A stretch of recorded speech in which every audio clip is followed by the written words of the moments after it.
Hello students, my name is MD Nadeem Khan. I am your management faculty for MRM third semester. Today we will discuss the paper Agribusiness, paper code 19 for MRM third semester. Today topic is Agribusiness and its main elements. It's a unit 1 part 2. हम लोग part 1 पहले discuss कर चुके हैं और ये part 2. Okay, so the concept of agribusiness. It's again, what is agribusiness? The term agribusiness is born in Harvard University in 1957 with the help of John H. Davis and Goldberg. In 1957, they were written a book. The book name is A Concept of Agribusiness. We will discuss it in last class. And the agribusiness system pathway include occupation involved in the coordination of all activity that contribute to the production, processing, marketing, distribution, financing and development of agriculture commodity, plant and animal production and other natural resources. It means agribusiness में आपका सभी तरह के production, crop production, live stock, plantation, flower, vegetation, all types of vegetable and crops item को develop किया जाता है, market में सेल किया जाता है और प्रॉफिट अर्न किया जाता है. It includes agri chemicals, breeding, crop production. इसके अंदर फार्मिंग और कॉन्ट्रैक्ट फार्मिंग भी आते हैं. Distribution of farm machinery, processing and seed supply as well as marketing and retail sales. इसको हम पर्सनल यूज़ भी करते हैं और मार्केट में बेचते भी हैं ताकि हम इससे कुछ अर्न कर सके और अपना लाइवलीहुड अच्छे से बिता सके.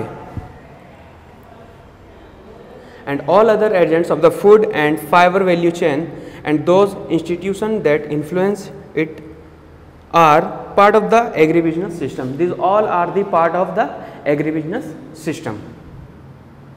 Next, we will discuss the component of agribusiness, that's planning, production, processing, marketing. Planning किसी भी काम को करने के लिए हमको सबसे पहले प्लान करना होगा. क्या करना है, कैसे करना है, कब करना है, कहाँ करना है, किस तरह के क्रॉप्स को प्रोडक्ट करना है, प्रोडक्शन में किस तरह का प्रोडक्ट लाना है, कैसे इसकी उपज करना है, कैसे ग्रो करना है, कैसे इरिगेशन करना है, कैसे इसकी कटाई करना है. प्रोडक्शन में आप किस तरह से इसको मैनेज करते हैं, कैसे प्रोडक्ट करते हैं. प्रोसेसिंग एक प्रक्रिया, किस प्रक्रिया को फॉलो कर रहे हैं, मैन पावर लगा रहे हैं, मशीन पावर लगा रहे हैं, न्यू टेक्नोलॉजी यूज़ कर रहे हैं, ये आप पर डिपेंड करता है. ठीक है. मार्केटिंग, कहाँ बेचना है आपको, खुद से बेचना है या फिर लोकल मार्केट में बेचना है, वन डे मार्केट में बेचना है, सुपर मार्केट में बेचना है, ये आप पर डिपेंड करता है. या फिर डायरेक्ट आप किसी रेस्टोरेंट में देते हैं या किसी मीडिएटर को देते हैं या सप्लायर को देते हैं, वो इसमें आते हैं.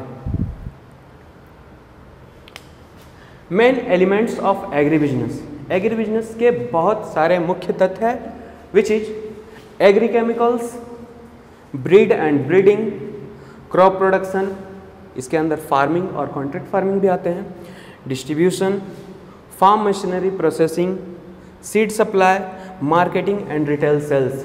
हम लोग ये 7 कंटेंट्स है जो इसके मुख्य तत्व है, इसको अभी देखेंगे. First, agri chemical. Agri chemical क्या है? It is essential part of agri business, या एग्री बिजनेस का बहुत ही मुख्य तत्व है, as it ensure protection of crops from various you must be have to edit this thing, protection of crops from various type of disease. Agri-chemical, the first one is agri-chemical. Agri-chemical is essential part of agribusiness. agribusiness का एक महत्वपूर्ण तत्व है agri-chemical, as it ensure protection of crop from various types of disease. बहुत तरह के diseases होते हैं पेड़ में, फंगिस लग जाती है, पेड़ मुरझाने लगती है या उसमें कीड़े लग जाते हैं, कुछ भी अगर उसमें किसी भी तरह का डिजीज़ हो रही है जो पौधे खराब कर रही है, वो ग्रो करने नहीं दे रही है, या फिर जो भी उसका प्रोडक्शन होने वाला है उसको रोक रही है, किसी भी तरह का डिजीज़ को ख़त्म करने के लिए हम लोग एग्री केमिकल यूज़ करते हैं। Then farm engaged in production of chemical, that is manure and fertilizer. We have also aware the word manure. Manure is a organic things that we use to cultivate, increase the production of crops. हम लोग crops को बढ़ाने के लिए, crops की उपज को बढ़ाने के लिए, ताकि क्रॉप ज़्यादा मात्रा में बढ़े, और ज़्यादा मात्रा में जब बढ़े तो आपको ज़्यादा प्रॉफिट होगा जब उसको सेल करेंगे। तो मैन्योर और फर्टिलाइज़र का मुख्य काम है कि आपके क्रॉप्स को ज़्यादा मात्रा में ग्रो करवाना। And goods revenue and ensure better chemical quality at cheaper rate so that large number of farmer can check the benefit of it. इसका मतलब ये होता है, अगर आप इस तरह के केमिकल यूज़ करते हैं जो आपको पौधों को मरने से बचाते हैं, या उसमें जो भी कीड़े लगते हैं उससे बचाते हैं, तो आपको क्या होता है, प्रोडक्शन जितनी मात्रा में होनी चाहिए उससे अधिक होती है। क्योंकि अगर आप केमिकल यूज़ नहीं करेंगे तो आपके पौधों में फंगी लग जाएगी, कीड़े पड़ जाएंगे, बहुत तरह की बीमारियां होती है जो पौधों में रोकने के लिए हम एग्री केमिकल यूज़ करते हैं, जिससे पौधे स्वस्थ रहते हैं और हेल्दी क्रॉप्स देते हैं। उसी तरह मैन्योर और फर्टिलाइज़र डालने से हमारा प्रोडक्शन बहुत मात्रा में होती है, ज़्यादा मात्रा में होती है, ठीक है। और इसका लाभ कौन उठाता है? Farmers can benefit of it. Agri chemical से इसका सारा लाभ फार्मर्स उठाते हैं इसको यूज़ करके। Okay, the next, this is the picture which shows that agri-chemical spread by the farmers or workers or laborer etc. You have to see it. And an agrochemical or agri-chemical, the two words agrochemical or agri-chemical both are the same. Okay, a contraction of agriculture chemical is a chemical product used in agriculture. ये दोनों जो तथ्य है agrochemical और agree chemical, ये agriculture में हम लोग यूज़ करते हैं। और in most case agrochemical refer to the pesticide including insecticide, herbicide and fungicides. I have already told that जिस भी तरह की बीमारियां होती है पेड़ में, कीटनाशक इसे बोला जाता है, कीटनाशक या फिर कोई भी तरह की डिजीज़ जो पौधे में होती है उसको ख़त्म करने के लिए हम लोग क्या यूज़ करते हैं? Pesticide, insecticide, herbicides and fungicide etcetera. Next, breed and breeding. यहाँ दो वर्ड है, हम लोग दोनों को डिस्कस करेंगे एक एक करके। Breed, what is breed? A breed is a specific group of domestic animal having homogeneous appearance, phenotype, genes, homogeneous behavior and or other characteristic that distinguish it from other organism of the same species. Breed का मतलब होता है एक तरह के, एक जातीय, समजातीय, एक तरह के जातीय वाले स्पीसीज, फ्लावर, प्लांट्स जो भी हो, उसके जीन्स को सेक्सुअल प्रोडक्शन करके एक new organism, other organism of the same species, other organism का उत्पत्ति होता है। ब्रीड एक ऐसी प्रक्रिया है जो समजातीय फ्लावर, प्लांट्स, एनिमल्स का सेक्सुअल प्रोडक्शन करवा के एक न्यू ऑर्गेनिज्म का प्रोडक्ट्स किया जाता है, न्यू स्पीसीज का प्रोडक्शन होता है। Breeding is the sexual reproduction that produce offspring, usually animal, plants and flowers. Breeding animal में भी होती है, प्लांट्स में भी होती है, फ्लावर्स में भी होती है। तरह तरह के ब्रीडिंग आजकल हमारे इस मॉडर्न युग में यूज़ हो रही है। ब्रीडिंग से आपको बहुत तरह के लाभ हो रही है फार्मर्स को, कम लागत में ज़्यादा उत्पत्ति। एनिमल ब्रीडिंग अगर हम गाय का भी मान लेते हैं तो इसमें क्या होता है, अभी इस तरह से ब्रीडिंग करवाया जा रहा है और ज़्यादा मात्रा में मिल्क प्रोडक्शन हो रही है। तो इससे क्या फ़ायदा हो रहा है, कम लागत में ज़्यादा प्रोडक्शन हो रही है मिल्क की, तो फार्मर्स को ज़्यादा बेनिफिट हो रही है। उसी तरह अंडे मुर्गियों के लिए, ठीक है, breeding to large production of eggs, to large production of eggs. इसी तरह animal breeding, plant breeding and flower breeding करवाया जाता है, जिससे फार्मर्स को बहुत मात्रा में लाभ होती है। ब्रीडिंग में refer to breeding is the wild the natural process of reproduction in the animal kingdom. Reproduction of animal, हम लोग को कीवर्ड पकड़ना है, रिप्रोडक्शन। रिप्रोडक्शन मतलब एक दोबारा कोई भी चीज़ का प्रोड्यूस करना, reproduction of the animal kingdom. Animal husbandry through selected species such as dogs, horse and rabbits, goats, cow and all types of mammals। हम लोग ब्रीडिंग में डॉग्स, हॉर्स, रेबिट्स, गोट्स, काव, ऑल टाइप्स ऑफ मैमल्स को breed करवा के नई समजातीय की उत्पत्ति करते हैं, जिससे हमारा ज़्यादा लाभ हो, कम लागत में ज़्यादा लाभ। नेक्स्ट ब्रीडिंग, आप इस फ्लावर्स को देखिए, ठीक है, एक तरह के फूल हैं जिसको ब्रीड करवा के सेम समजातीय, ठीक है, समजातीय फ्लावर्स का रिप्रोड्यूस किया गया है। इसी तरह का जानवरों में भी किया जाता है और पंछियों में भी किया जाता है, एक प्रोडक्शन के लिए किया जाता है, etcetera. Breeding is a major component of agri business. Breeding can be defined as multiplication which serve as a good source of revenue to the owner।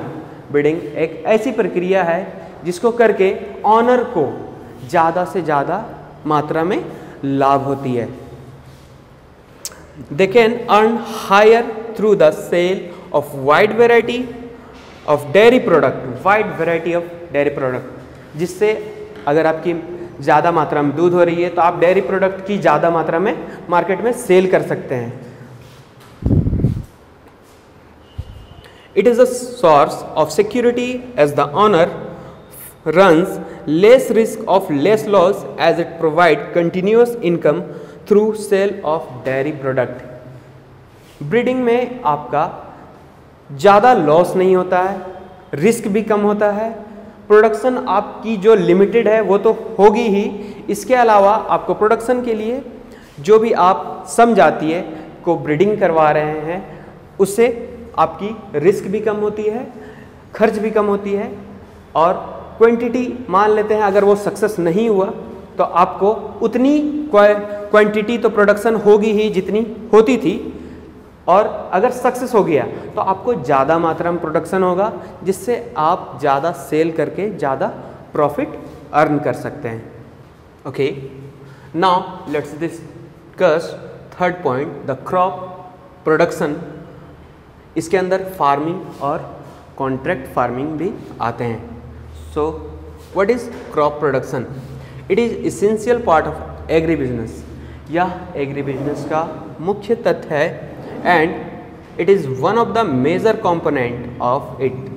यह एक मेजर कंपोनेंट भी है एग्री बिजनेस का। It comprise of production of various crops on our land on contract basis farmers. हम लोगों को keyword पकड़ना है, वेरियस क्रॉप्स, क्या, कॉन्ट्रैक्ट बेसिस ऑफ फार्मर, तरह तरह के क्रॉप्स का प्रोडक्शन करना, किसके द्वारा, कॉन्ट्रैक्ट फार्मर और फार्मर्स के द्वारा। Who do not have sufficient land, they are working as a contract farming on contract basis and gives a part of it to the owner। जो फार्मर के पास land नहीं है वो अपना फार्मिंग कैसे करेंगे, तो उसको कॉन्ट्रैक्ट फार्मिंग बोलते हैं। कॉन्ट्रैक्ट फार्मिंग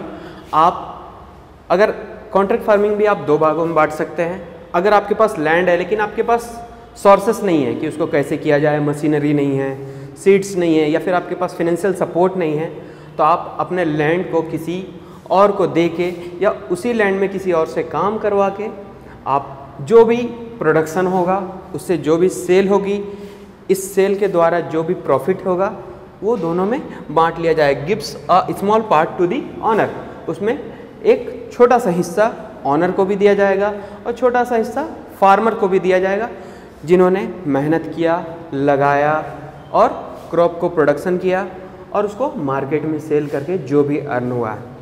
तो ये हो गया पहला। दूसरा, अगर आपके पास नॉलेज है लेकिन लैंड नहीं है, सोर्सेस है लेकिन ज़रिया नहीं है, कहाँ किया जाए, कैसे किया जाए, तो आप इसी तरह दूसरे के ज़मीन में उनसे बात करके आप अपना फार्मिंग वहाँ कर सकते हैं, जिससे आपको स्मॉल पार्ट जो भी प्रॉफिट होगा उसको ऑनर को दिया जाएगा। Crop production is a branch of agriculture that deals with the growing crops for use as food and fiber. Crop production एक ब्रांच है एग्रीकल्चर का जो क्रॉप्स की ग्रोइंग करवाती है। Let's discuss the crop production and management. The science and deals with the cultivation of plant and rearing of animal for human use is called agriculture. When plants of the same kind are growing on a large scale, they are called crops. जो भी हम लोग crops grow कर रहे हैं land में या cultivate कर रहे हैं, जितने भी तरह के फल हो गए, सब्जी हो गई, ठीक है, फ्लावर्स हो गए, जो क्रॉप्स प्रोडक्शन कर रहे हैं, ठीक है, उसका मैनेजमेंट करना और उसको देखना ये सीजन वाइज होता है। सीजन वाइज मतलब आप एग्जांपल के तौर पे यहाँ ले सकते हैं पेडी, मेज, इन दोनों को हम लोग क्या बोलते हैं, खरीफ फसल। इसका एक अलग सीजन होता है, जैसे ग्रीष्म ऋतु, ठीक है, winter season, summer season, rainy season, ठीक है। तो paddy is the example of kharif production. आपका वॉलनट हो गया, व्हीट हो गया, ये आपका रबी क्रॉप्स में आता है, ठीक है। Next the distribution and farm machinery and rural marketing, etc. we will discuss on next class. Okay, so today thank you very much.